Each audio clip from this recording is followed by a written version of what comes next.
we should also record this now, right now. Great. So the so perfect. So Kato, first of all, nice to see you after so long. I don't know where you've been. Don't have time for us. So it's really nice seeing you. Miss you at these sessions, other meetings and all. And thank you very much for being part of the symposium.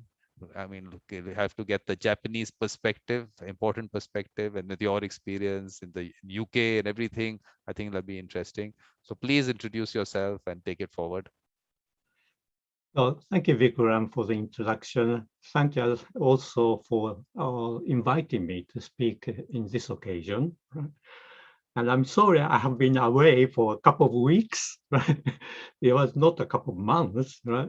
But I was busy doing something which I started recently. That's the psychology bit. But today I'm not going to talk much about that because I would be spending probably whole day on the subject. But suffice to say that I find that the psychology is very much linked to the core of dispute resolutions, why people fight. So I make talk about psychological, particularly social psychological elements a bit, but today largely I would like to talk about Japan, right? And Vikram, you just sent that you expect me a perspective, Japanese perspective, right? And I have to give the health warning to the audience. You may not hear it from me, right? Because I'm an English solicitor, right? Practicing in Tokyo. I've been English solicitor for over 25 years, and because I moved to England when I was in my 30s, and it was only 10 years ago that I came back to Japan. So I very much still that's in my mind is half in Japan and half in London. But one good thing is that I'm not paid by the Japanese government or Japanese authorities to say anything nice about Japan, right? Rather than that, I'd like to be thought provocative, right? And then want to deliver you foods of thoughts, right? And covering both nice side and also not quite nice side of Japan, right? Vikram, I'd like to share my slides if it's okay. Right?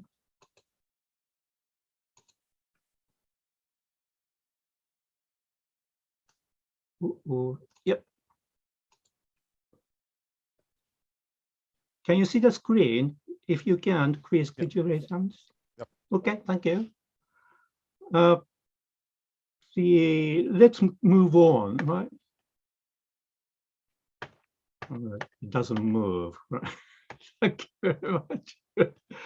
That's a very common, isn't it? Right? With I'm pressing it. If you want, you can email it to me. I can open it here, or you can just put it in the chat. If you just put it in the chat, I can open it here. Not a problem. What's the best way? Just put it in the chat. It should move. Not a problem. Let me try again. Yep. How about this? Yes, it's on now. It's on. Yep. And can I move? Right? If you want to do it this way, if you want to try the slideshow, try the slideshow. If it doesn't work, then we can always come back to this. Yes. Slideshow. Yes, oh, yeah. Yes. It works. Right? So let me invite the audience to visit the long history of Japan, because the title I was asked to talk was Culture and Traditions. And then some of you may have heard about Japan, Japanese culture, Japanese traditions, but probably it's my submission, right? That you've been given only a sort of small part of the culture and small part of the traditions. For example, Japanese culture is not a sushi culture. Japanese tradition is not just a tea ceremony. I have realized that there's a lot in the Japanese culture and traditions stuck away in the history, in her history, which are not very often sort of introduced to the people who are outside of Japan. So that's what I'd like to do today. Right. Sorry about the small writing. Right. So I just read it. Right. UNESCO World Heritage List, new list in 2021. It was July this year. Jomon prehistoric sites in northern Japan consist of 17 archaeological sites that represent the pre-agricultural lifeways and the complex spiritual culture and I can't see it. And prehistoric people. Not very many people outside of Japan have heard of the word Jomon. That's the period which you can see it in the middle, starting from about 13,000 before Christ and ending about 400 before Christ. We are talking about, therefore, 12,000 years period, and which goes back to the beginning of other so-called ancient history or ancient cultures. And this has been largely not forgotten, but largely sort of not very much focused until it was brought to the attention of UNESCO, who have examined and put the seal of approval. There is a value there. So we are talking about prehistoric ones, and I'll tell you why I brought this one in this talk today. The scientists are of the view that in this over 10,000 years period, there appear to be no signs of brutality, no signs of wars or killing each other. It's just amazing that it appears that for such a long period, original people in Japan have lived in a peaceful manner. And let's see what their life could have been. We're talking about this is Japan, and as you can see, Japan is here, and here is our friends South Korea and North Korea, and the rest is China. There is our friends in Taiwan. And the UNESCO listing has been confined to the north part of Japan, but we know that these are the ones which are still preserved, so we can see them. But at that time, that was spread probably most of Japan, like this. And these are the photos which are taken recently. So over the top in the hill, there's the remains there. And these are the reproductions based on what we know. The houses looked like this, and we don't quite understand, there are sort of tall buildings there. A lot of mystery. And this is how it looks like from the overseas, bird's eye view, just one part of it.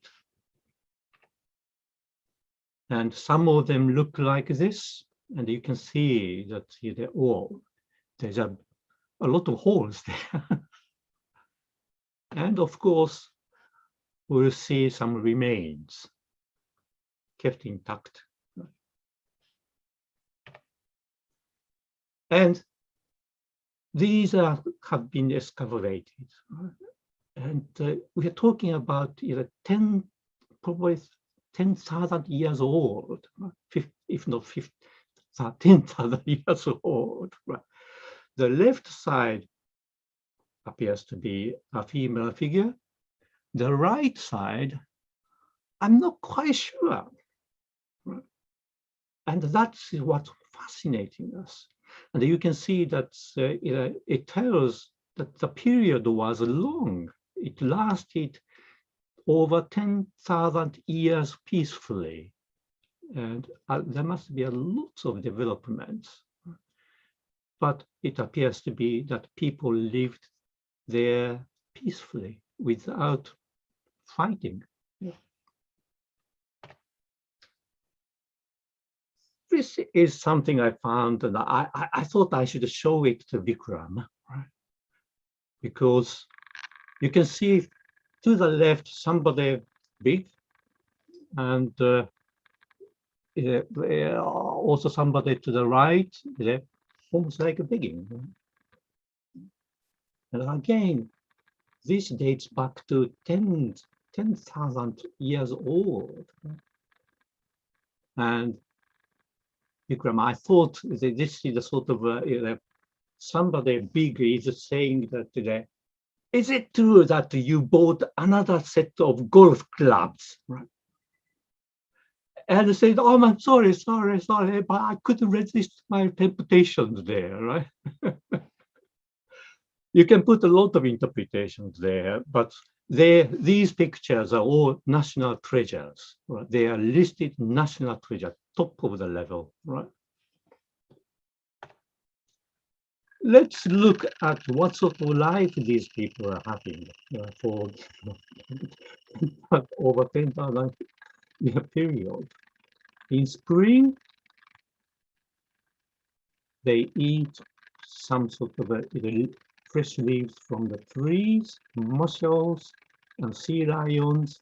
In summer, they eat fish and tuna, right? And in autumn, which is now, we are in middle autumn, they eat grape or vines, salmons, and marrons, and nuts, etc. And in winter, they eat strange bears, right? And also small animals like deers and wild pig or boars. And they are all have been confirmed scientifically because we could see them from the ground that they are used to be they're rubbish tips there. And when you find out, we can see what sort of eating they had. And this is the artist's impressions of how the life would have been. Right? And personally, I'm not particularly 100% persuaded, right? Because that's a time when there was no metal available, right? So like knives, right? Sharp ones are only the stones. Right? How they could produce the clothes that the ladies are wearing, I don't think it could be. But it shows that, say that it's autumn, right? Because you can see nice golden leaves, and this lady is trying to take sort of nuts from the top. Right? You can also see it looks like a salmon coming, right? And you can also see salmon there, right? So this is a sort of life people are probably have had peacefully.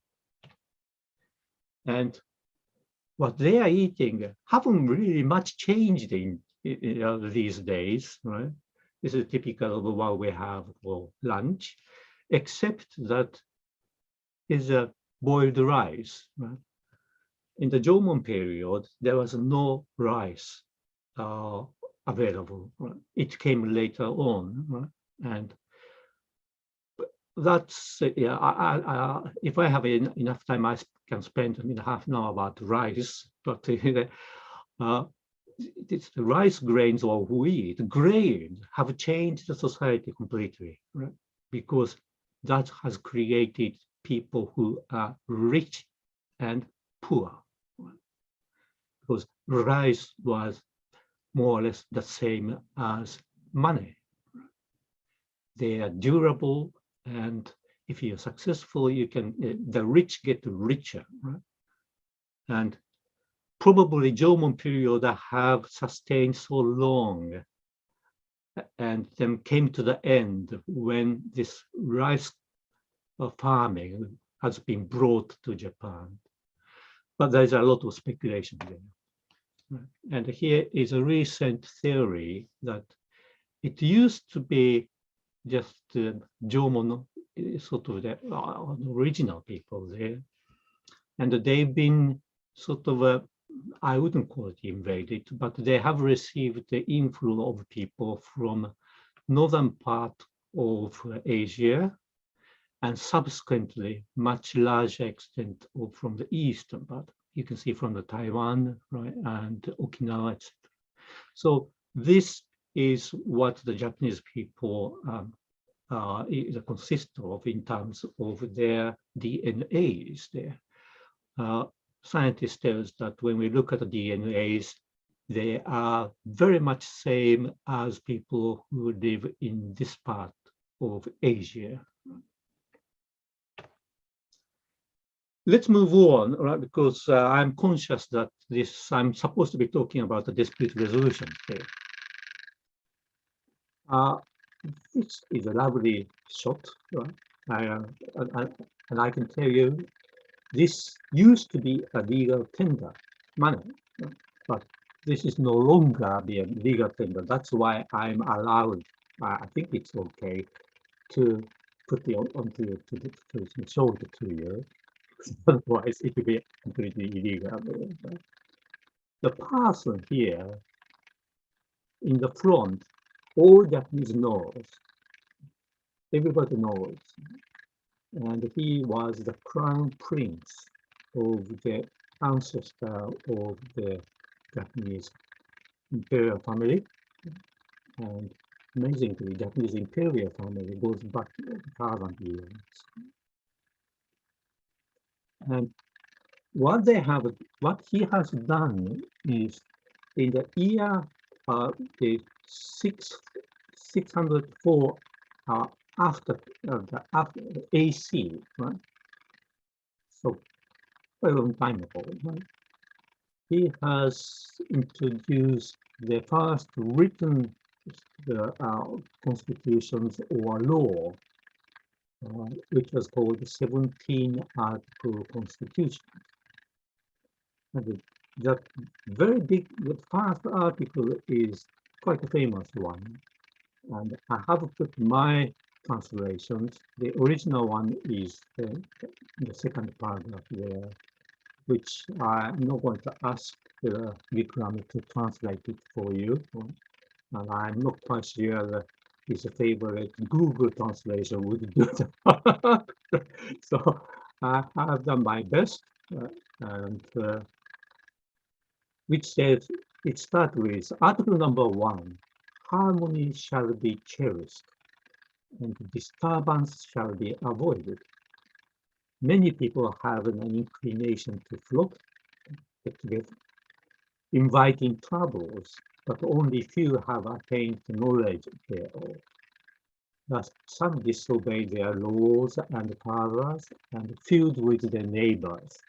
However, whether superior or inferior, be harmonious and friendly, and when you can discuss affairs with each other, a solution with a sense will come out by itself. There is nothing which cannot be accomplished. And that was year 604. And often this is, in my view, misinterpreted. That's this shows clearly, the first sentence shows that Japanese people like harmony. They are peaceful, they are harmonious people there. Having been trained as a lawyer, I take a bit of critical view. Why the Crown Prince has to put it there as a law, written law? There must be a reason there, and that's what he said in the subsequent sentences there. People already back in the year 604 or 600 after Christ, people were fighting each other. A lot of trouble there, and which shows that things had changed dramatically from the Jomon period. This is a picture of the of the 17th article Constitution, and thereafter, one thing which my earlier slide didn't say was that this Crown Prince has also advocated for the Buddhism, made it almost compulsory. And that Buddhism was imported from China. So started in India, then went to China, then to Japan. And the Buddhism part has been fostered and thrived in a town or a city called Nara. And the location I can show it a bit later. And in the year 745 to 752 was spent to build this huge Buddha image. And it was so huge that they have to build a sort of a covering there. And that Buddha is probably like this huge.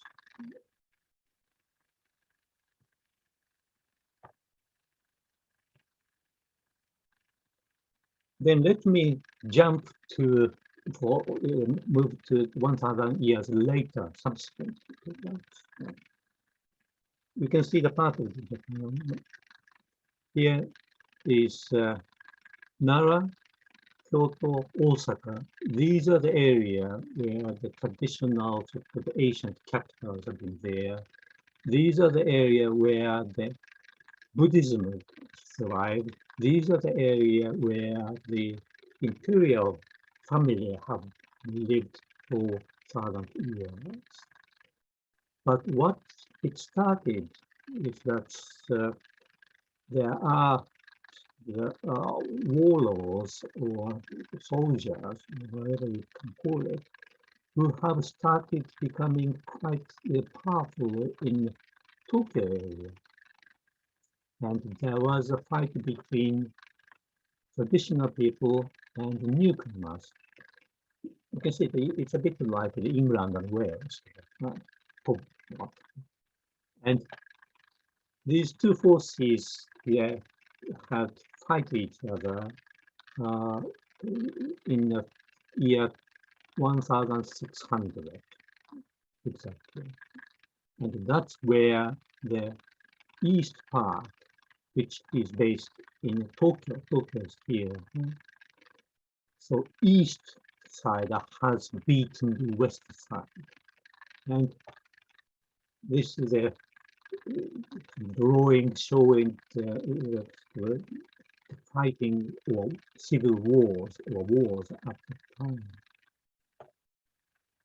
And this person, the first shogun in Tokyo area, Edo area, called Ieyasu. And he has started his reign, which lasted 300 years. It's quite a long time, because earlier than that, each shogun could have 5 years or 7 years maximum. He started foundation, he laid foundation for 300 years.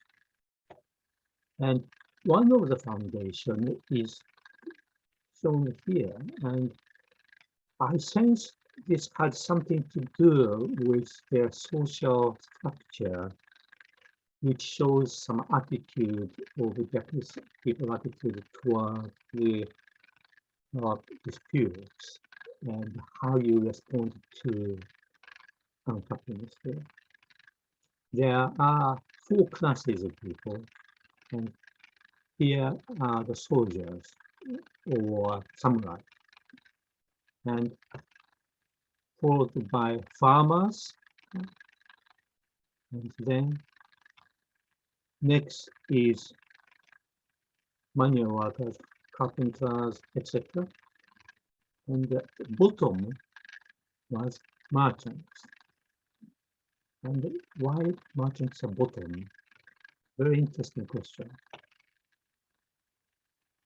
This is a pyramid which there's a competing views. There's many people say differently, but traditional view, one of the traditional analysis is that samurai at the top, and then there's a peasants or farmers, then artisans, right, and workers, then at the bottom merchants.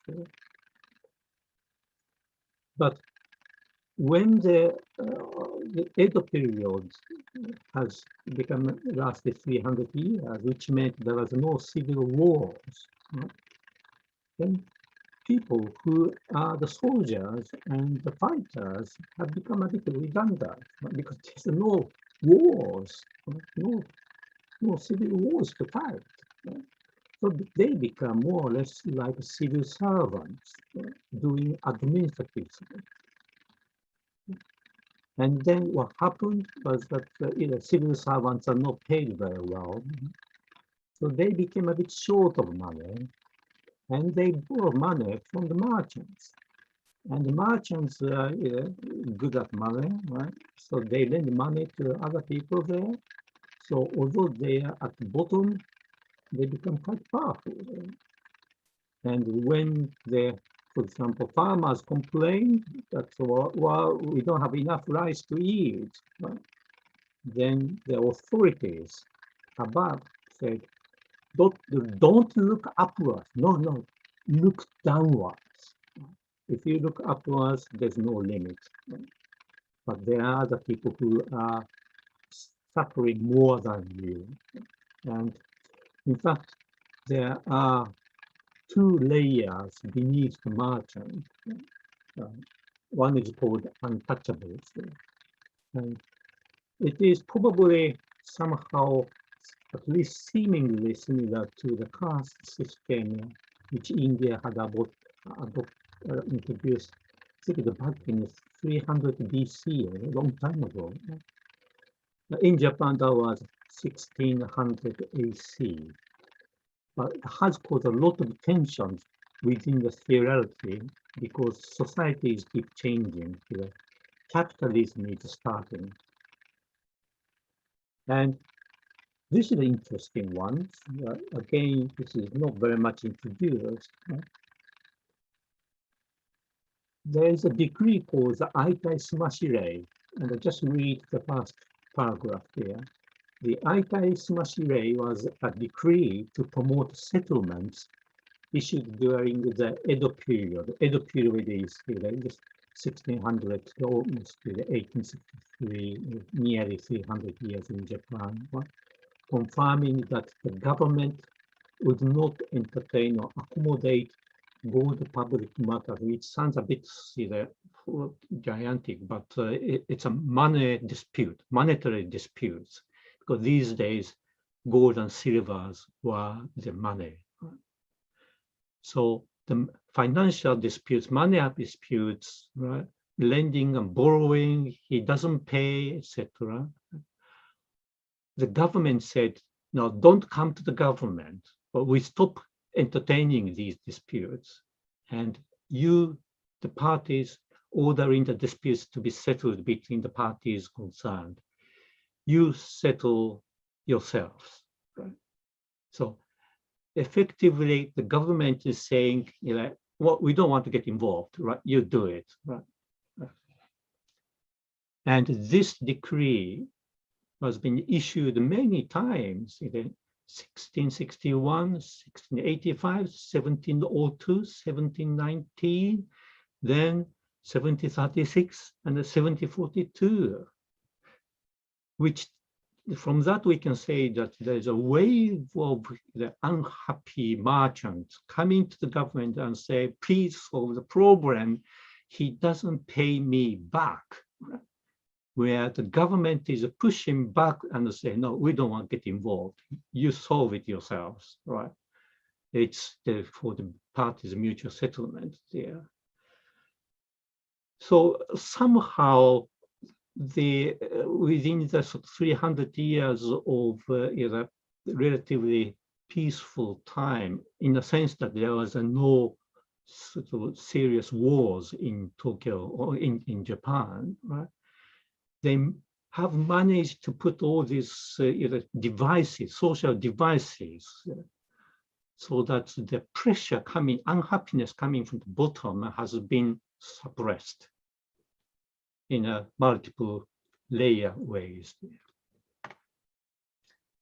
And another things which that Tokugawa Ieyasu, that's the big shogun, has done is that in shortly after the year 1600, right, he had decided to close Japan completely from outside Japan, right, other than with Portugal. And why Portugal?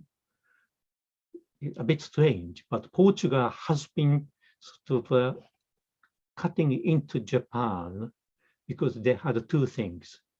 And one was pistol, long pistol. Right? And that was such a valuable thing for the soldiers in Japan because they changed their landscape completely. And another things they brought was Christianity. And it's amazing that when we studied Japanese history, how influential this Christianity used to be. So what the government said was, well, we'd like to close Japan from outside, but with the exception of this tiny island in Nagasaki, the south of Japan. And this is a man-made island where the Portuguese can stay and do their trade. And several years later, Portuguese was replaced by Dutch people. And you can probably see that flag is probably, I think it's a Dutch flag, right? So this limited area, right, called Dejima, right? It's a remote sort of. It's called Dejima because it's almost like an island. Was in operation between 1636 to 1859, quite a long time, until something has happened, and which was this.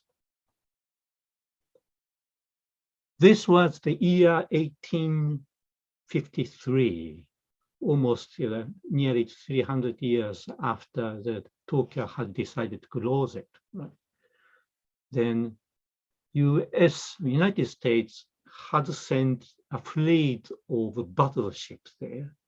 And you may not see battleships to here because they have sort of the white things there, what you call it, sails there, right? But we can see here, it's a rotors there. It's a steam engine. So they had a couple of steam engines with a proper battleship there. And you can see here that Japanese samurais try to fight, punish them, right? Not very much success. And these sort of the battleships from the America were seen like this to the people in Japan. And they are, because they are largely painted in black. It's called the black ship. And even today, we use it as their sort of synonym or message that's here. Well, for example, when we want to change something in Japan, right? There is such a system, solid, which we cannot change it. Then let's encourage the Americans or Europeans to put pressure on the Japanese government, and it is sometimes or quite often described as black sheep, right? Because it Japan upset, and all the Japanese people are so frightened. And you can see how the local people, they're all soldiers, right? With the sticks, right? Yeah. And swords, right? And they have big sort of steam battleships there, what they can do. And a small fight had taken place, but completely defeated, which was ended up with this quite humiliating negotiation. This is the Abdominal Peri sent by the US government. And this is a representative of the Japanese government at that time. Right? And as you can see, oh, by the way, this is drawn by Dutch people. Right? As you can see, it was not equal treatment. It was a very unfair treatment. Only America has the right to levy sort of duties, right? Import duties, import-export duties. And Japan have to accept everything, because otherwise this will come. This will come, and they had the cannons there ready and tested. So they are scared. So the 300 years of peace had abruptly disappeared. And then came the Europeans and acquired, right? This is the leaflet of the French Expositions, Universal Expositions, 1867. Right? And Japan was encouraged to send a mission to this exhibition in Paris, which was a big surprise to the people who went there. And you can see on the left, you see the traditional Japanese soldier or samurai. And you can see here sword, that is a symbol of the samurai. When he came back, he completely changed. Right? And well, it's the same man. Right? And he later became the successful businessman. And you can see the quite spring there. Right? So they've been very domestic, and then they say that we live peacefully in Japan, no foreigners other than a bit of Dutch and a bit of Portuguese, but basically no. Then they thrown to the globalizations, particularly to the so-called Western imperialism. And the people have moved, and they came back and said, well, we have to change society, Japanese society. Right? We have to do what they are doing. Right? And for example, Army has introduced their French Army's sort of style. Navy has introduced the British style, and medicals has imported the German ones, right? And a bit of America as well, but largely from Europe there. And of course, Dutch and Portugal became very quiet. Unfortunately, the history tells us that this has opened the way for Japanese people to become aggressive in a military manner. this is their sort of drawings of the war against China, which took place in 1894 to 95. And surprise, surprise, China did not fight back very much. So it was relatively short and easy win for Japanese.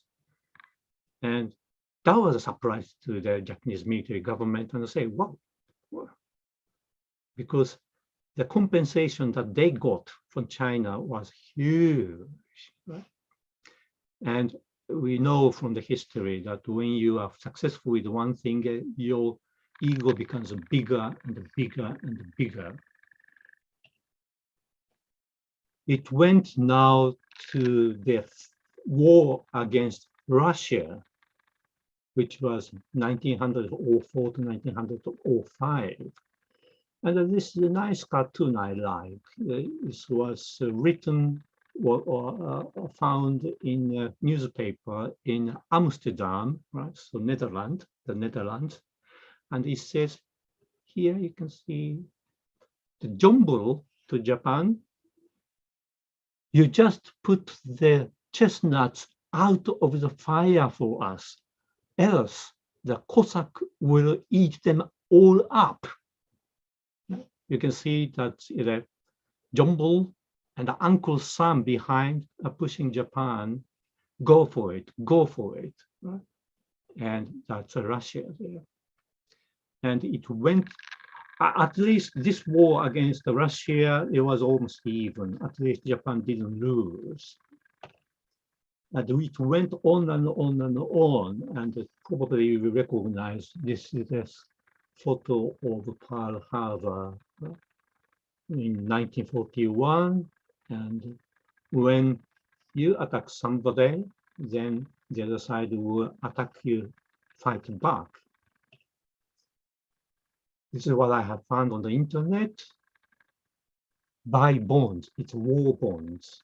Remember Pearl Harbor, I want my daddy back. So that's how things became completely wrong. Right? And people are just became a bit lost the sense of it. And this is how it's ended. And some of you may think that it's a photo of Hiroshima or Nagasaki. It's not. It's a photo of central Tokyo. And you can see it's just flat. Right? It's probably not very much known for people outside of Japan. But the carpet bombing by US forces using conventional weapons, just bombing, not nuclear bombings, but such a intensity and coverage that in Tokyo it just disappeared. And in this attack, it's reported that 100,000 ordinary citizens living in Tokyo had lost lives, 100,000, which is a lot. And that changed the people. Do you remember the people's sort of the way of thinking have moved from one to one, and then we lost it. This is a photo which shocked many or most of Japanese ordinary people who are still alive when the war ends, 1945.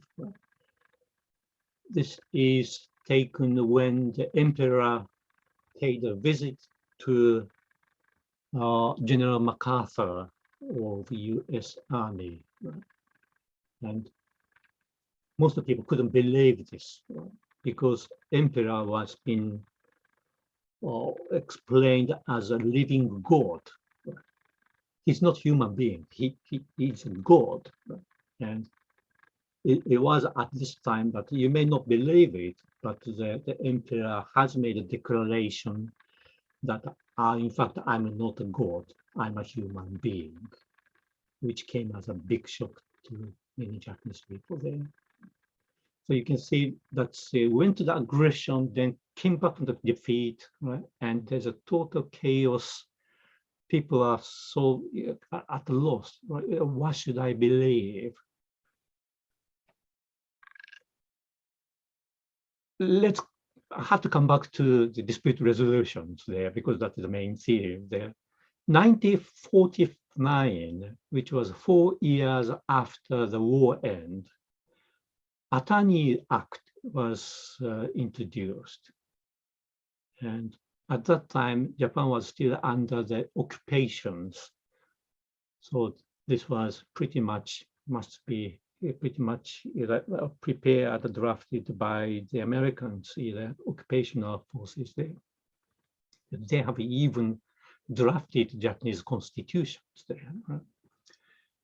And I find this Article 72 quite extraordinary, right?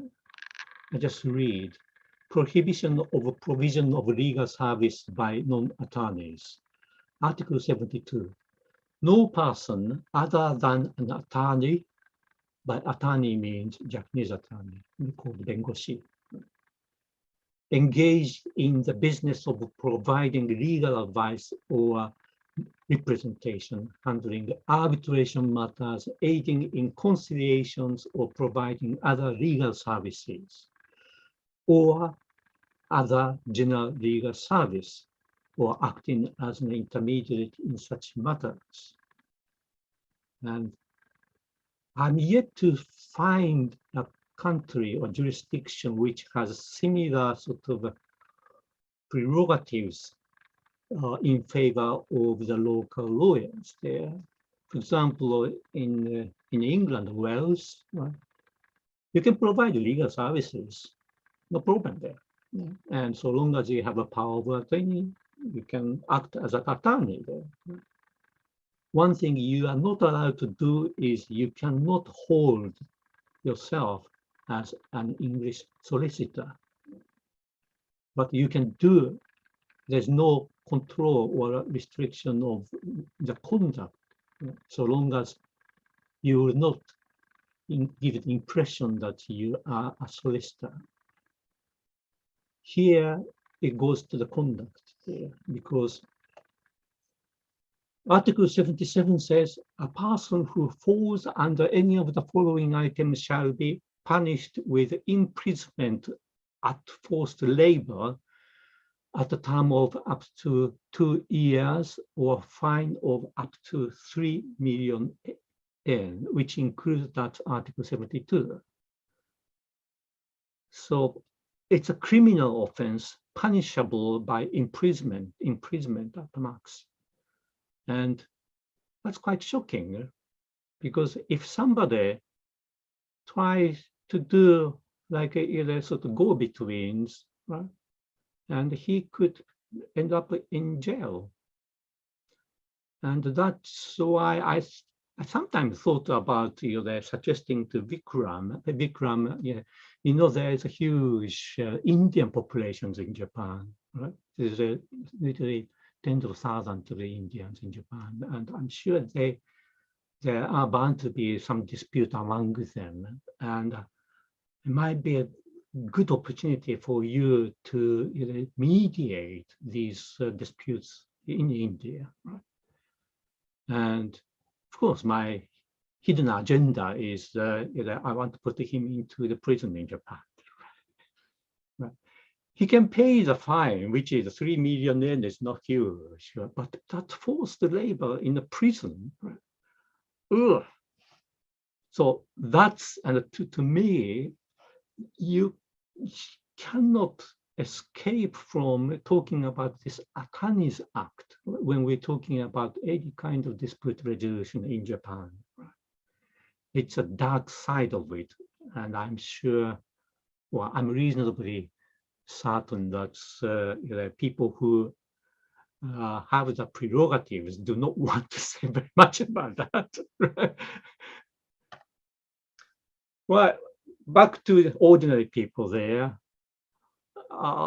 Notwithstanding that the Atani Act, right, Japan was on its way to recovery. 1964, we had a bullet train. Right? fantastic. We are on the road to recovery. No wars. Well, we are luckily when there's a Korean War, the Japanese army did not go to Korea because Japan was not supposed to have an army at all. It only had the self-defense forces there. And that bullet train called Shinkansen has changed Japan, or not only Tokyo, but across the Japan. And I remember I was a school kid when this started, and it was an exciting time for the older people. You can see these photos. At the bottom is a traditional trains, and on top of it goes the bullet train at the speed of 250 kilometers per hour. Right? And of course, in the same year, Tokyo Olympic was held. And again, that's lifted the people's spirits there. And I'm not going to talk about the Tokyo Olympics, which took place earlier this year, because I have some doubt about whether it was success or not. But as we talked about Tokyo Olympic sports, let me finish with Japan's history going to sumo. And sumo wrestling has been the national sport. It's in the spirit of Japanese people there. You can see the two grand champions there. And one strange thing, one interesting thing is they are not Japanese. They are Mongolians. But they are accepted by Japanese popular public there. And recently we have had most of their grand champions Mongolians. We had one Japanese, but he injured. He quit shortly after. And sumo wrestling had the history. At least I can show to you that it was a picture of the scene, which was supposed to be 1578, quite some time ago, where the small wrestling which is taking place in front of the shogun at that time, 1578. So when I see this picture, or subsequent more modern ones, like this and like this, I just wonder how I can promote mediation to the disputants there. Because they are really fighting to the death. And if I say that, well, there's probably another way of, well, let's be peaceful, let's be harmonious, nice to each other. Right? It's not, right? You can see this is like a lawsuit, right? You want to have a black and white in front of the judge. I won or you lost. And when you win, you get a prize. By the way, this person is the new grand champion, and he's also from Mongolia. And this is a chef or top person of a small world. He's Japanese. And this huge cup is from the emperor. So it's such an honor. And for some reasons, we have accepted Mongolians in the context of sumo wrestling as our people. And it has something to do with internalism, which I'll touch later on. So I have only 5 minutes to talk about mediation in Japan, right? But what I have tried But with Kato, you can take your time. Relax. There's enough time. Take your time.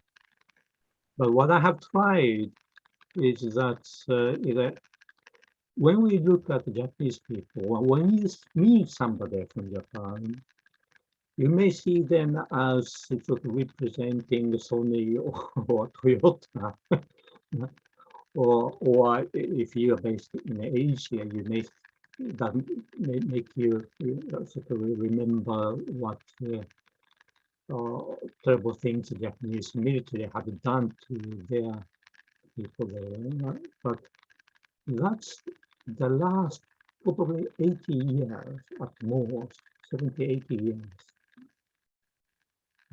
When you go have a look at wider span, which is, like I said, 10,000 years, right? You can see that the same populations have moved from one way to the other way, right? And each time the swing is getting perhaps more radical and the cycle is getting short, right? Whereas in the good old days, there was at least closed country for 300 years, and even before that, over 10,000 years of closed country where people are just living supposedly peacefully with their just eating nuts and vegetables and fish, and occasionally small animals there. One have to think, why it's there and what's the truth there. It's a lot of things for me to learn. Let me show this one, right? Because I should have shown it a bit later on. I should have gone through with the list, right? Mediation Japan, courts are very efficient, right? Probably unlike India, where millions and millions of cases are filed a year, complaints are not filed huge numbers in Japan, and they are dealt with very efficiently by the judges, and the judges have a confidence of the public there. So there's no clog there in the judicial system. In other words, there's no push coming from the judiciary, like, for example, what I hear in Hong Kong or Singapore or even Hawaii. The judges are saying, well, we are overwhelmed, right? Do sort it out privately, can you? And this was probably what happened in Ikes Masterway in Edo period. Do you remember that money matters don't come to the government? Sort yourself between you, right? And then very long history of court annex conciliations, right?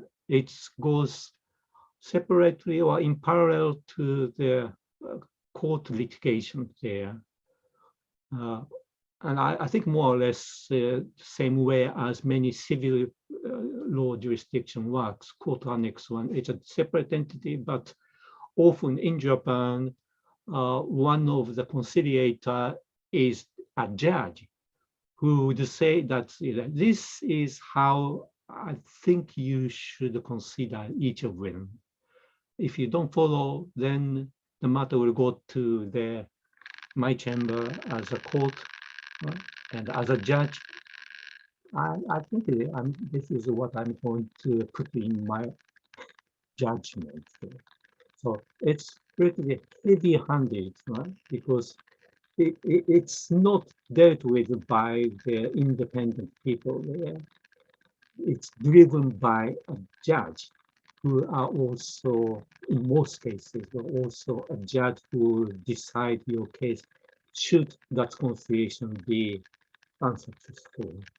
But it has a history shortly in 1951, which meant that shortly after the war, 6 years after the last war. And in fact, this civil conciliation is a comeback because even before the war, it has been going on as a matter of fact for quite some time.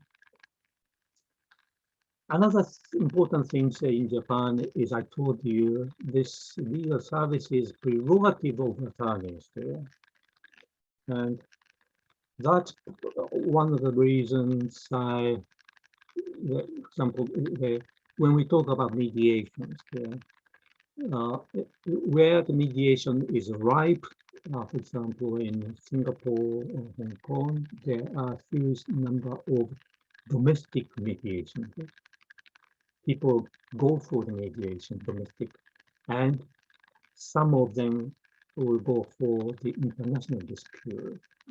So based on the huge number of years and cases of domestic ones, there's international ones. In Japan, there's no domestic mediation, not very much, very small number. And because the matters are solved either during the course of litigations or court annexed conciliation there. The same applies to arbitration, by the way.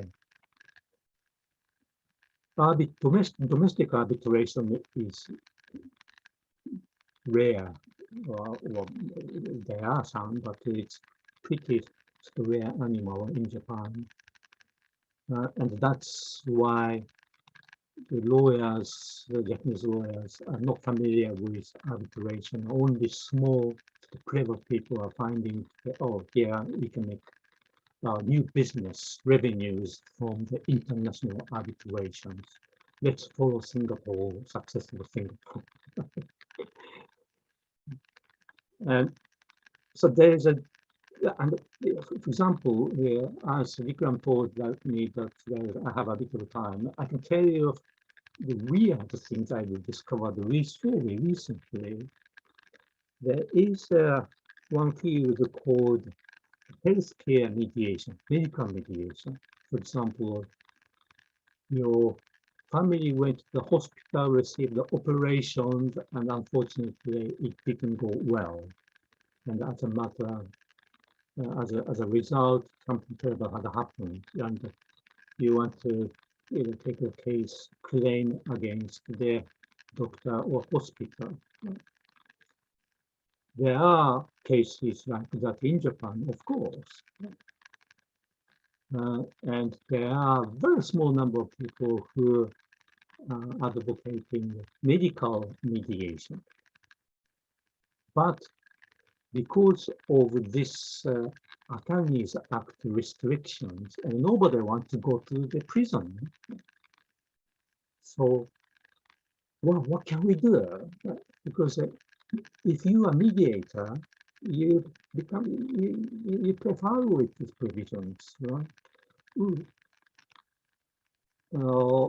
Then the practical solutions is that mediator will become a part of the hospital.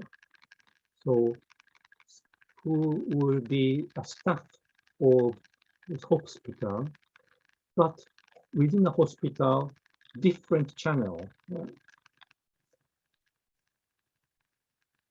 And there's some strange one. This is something which is quite shocking to me, because to me, it's not really mediation. You may try to use the same techniques, but if your name card says that not mediator, but the member staff of the hospital, how can the sort of unhappy, distressed patients and their families can feel comfortable that they're receiving care treatment? So it's a big pain in the neck. And also, I would like to highlight that the society expects harmony. And I have quoted what was said back in 605 or something. Right? Harmony shall be cherished. And that is probably polite way or diplomatic way of saying, shut up. If you don't want to get in trouble, you know what you do and what you shouldn't be doing. That is a built-in pressure in the society which still, I feel, exists. And that's why there are quite a large number of the population becoming depressed. And that's why I'm studying clinical psychology. Right? So be patient, right? And which is another way of saying be obedient and be silent. And don't show your aggressions, control yourself. Funny that they are so excited with small restaurants. Right? And that's probably because we are not allowed to be aggressive. So you get relief when you see somebody really fighting that hard in a professional manner. It can also be seen as internalism. For example, Mongolian small restaurants has been accepted as a part of the society. Collectivism, yes, we do it together, like Olympics. But it's not always go perfectly. There is small minorities in Japan, and there are two indigenous people from North and South, and also a significant population who have Korean origins, but are living in Japan for generations. And that there is disharmony. So it's not really a peaceful place beneath, but on the superficial levels, it's about nice and peaceful. Japanese language is very ambivalent and ambivalent. And one says that often language shows what sort of culture they are. They're using the grammatic words, subject, in the subject and object. For example, I eat banana. Right? I is the subject, right? And the banana is object, and eat is verb. Right? It's English, right? But in Japanese language, they very frequently drop subject, and just simply say in the conversations, particularly conversation, oral conversation, did it. You're not quite sure who did what. You have to understand it from the context. I know that Spanish language has similar ones. For example, I is your, I think, yo tengo, whatever, then you just drop it. But because the verb have the variations, you can guess what it is, who it is, whether it is a me or you or they. Right? Japanese vocabulary or the grammar, there's no variations there. So when I say the blah, blah, blah, and did it, you have to be really with me to understand it, and often misunderstanding happens. Right? There is a expression called, oh, he cannot read the air, which means that he doesn't understand what is going on, what is in our mind. It's so obvious. Right? So it's a tough society to live in for someone with autism, because you cannot take it for granted at the face value. Right? You have to doubt it, and you have to see it from the face and from the between the lines. Right? And what they are probably saying is, in fact, quite opposite. Yes, and it's a very strange language, right? So translate English sentence into Japanese is simple. The computer will do it very well. Right? Reverse, translate Japanese to English is a bit of struggle, because we merely said, did it, without saying who did what.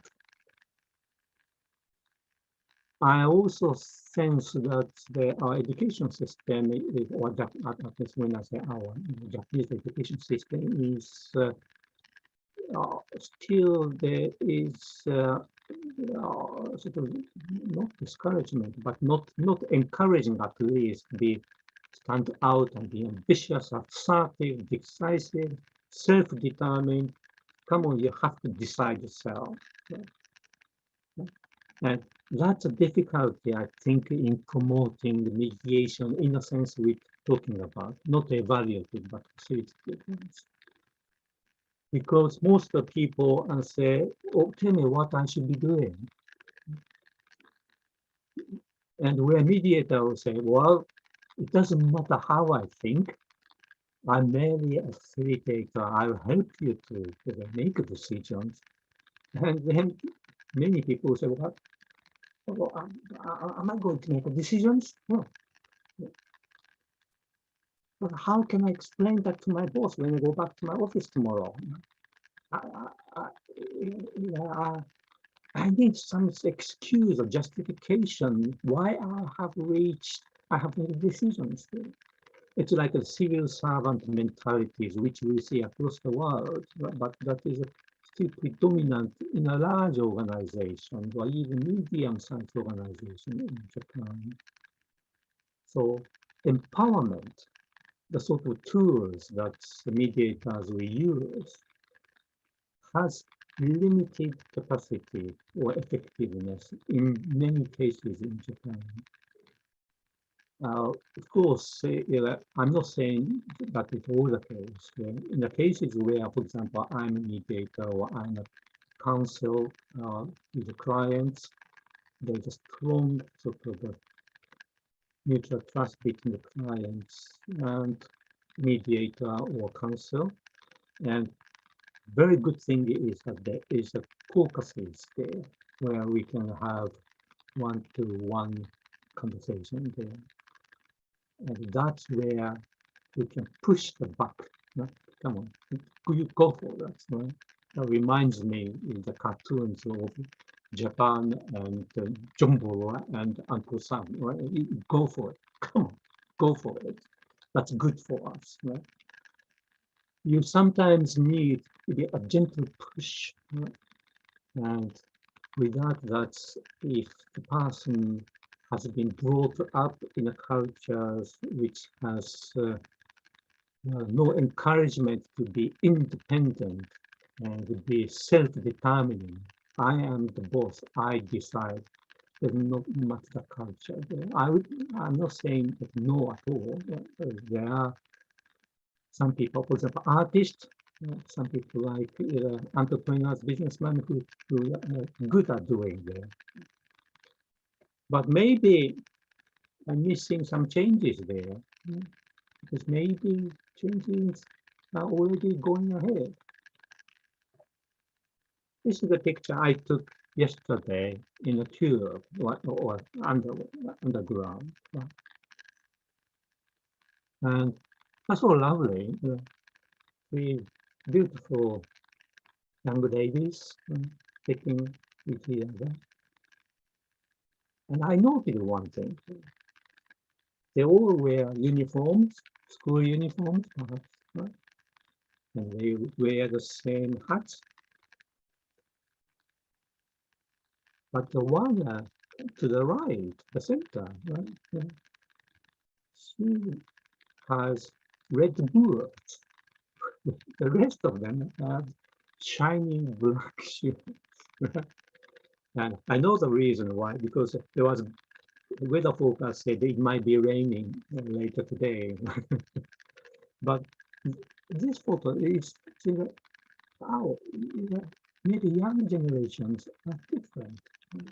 They are perhaps more sort of self-determined, capable of deciding what they like and choosing what they want.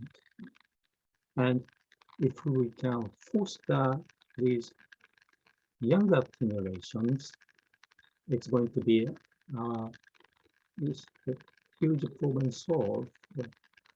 You may have heard about the aging population in Japan. It was recently published, National Statistics Office published. 1 out of 4 of all the population in Japan, 25%, is people who are aged 65 or more. And this ratio is the highest in the world, which means that older people are very much dependent on the younger people for their pensions. We really need the younger people to grow and support this society, and hopefully not only Japan, but across the world. So I will say see you again at my part 2. Right? I had a quick chat with Vikram earlier today. There's a couple of area themes which I haven't covered today because I'm still trying to figure out. And that's also touches, for example, why there are so many mediation cases in America, whereas not very much at all in Japan. There must be some sociological differences there. I would like to have a bit of time, hopefully about a month or so, and come back to you. In the meantime, if you cannot wait, and if you need something desperate, then read chapter 10 of a book called Asian Mediations. Probably I'll stop sharing it. Yeah, you can see it. It looks a bit weird, isn't it? On the background.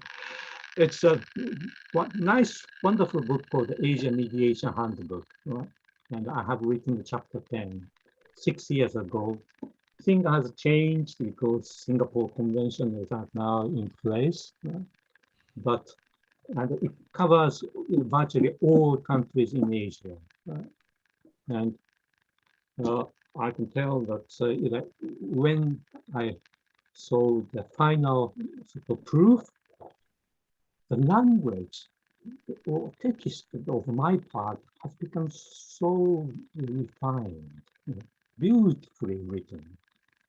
And that's thanks to the editorial staff at Suite of Maxwell. And brilliant job. And this is thoroughly recommended.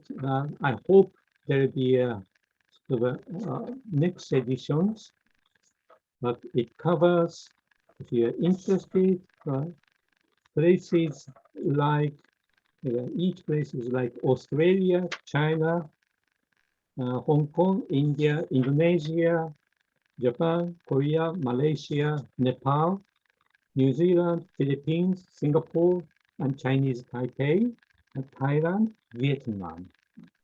So thoroughly recommended.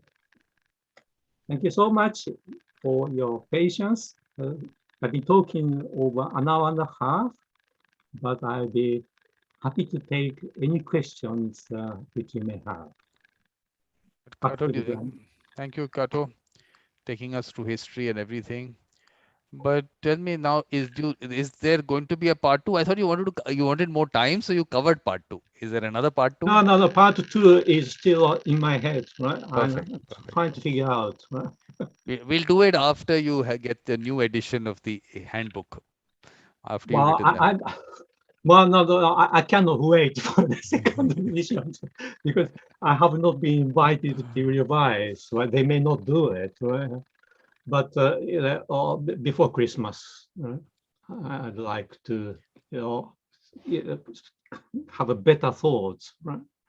Because something I have been learning in the field of psychology, which is a very wide discipline, right, is a lot to tell me, that's explained. So I'd like to cover and see whether I can come up with a bit of a hypothesis which may have a wider, if not general, application across the world. Yes, I think that's important. I think the psychological aspect of dispute resolution, I think that needs to be looked into. The only thing is, I think I don't know why I was listening to your session on the phone. The volume was quite low. I don't know. It was okay in my on the headphones here. So hopefully the volume will not be less for the other people. The one question, one thing on, of course, one comment on what you said about the caste system.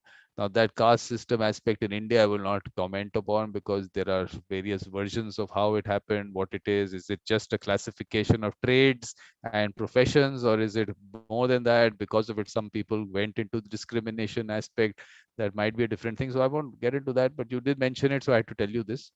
The other thing interesting was the etai, that merchants aspect, that merchants you go and handle your dispute it's yourself, seems to be what mandatory mediation is coming out to be.